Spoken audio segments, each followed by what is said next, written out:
দেখেন সূর্যমুখী ফুল থেকে কিভাবে মৌমাছি মধু নিতেছে, দেখছেন? মৌমাছি, এটা আমাদের সূর্যমুখী ফুল গাছের কয়েকটা গাছ লাগানো হয়েছিল। সেই গাছগুলি কত বৈষম্য দেখেন। এই হলো সূর্য, এই যে সূর্যটা এই জায়গায়, এখন মেঘাচ্ছন্ন দিকে দেখা যাইতেছে না, সূর্যটা এই জায়গায়, আর ফুলগুলিও ওদিকে তাকায় রয়েছে।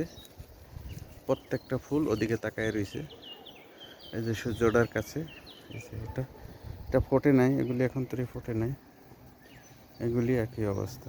দেখেন যে ফুল গাছটা ওদিকে তাকায় রয়েছে, ফুলে সূর্যের দিকে তাকিয়ে আছে। তাদের বৈশিষ্ট্য হলো এটা এটা এই জন্যই তাদেরকে বলে সূর্যমুখী ফুল আমরা বলি। আপনারা কি বলেন জানি না।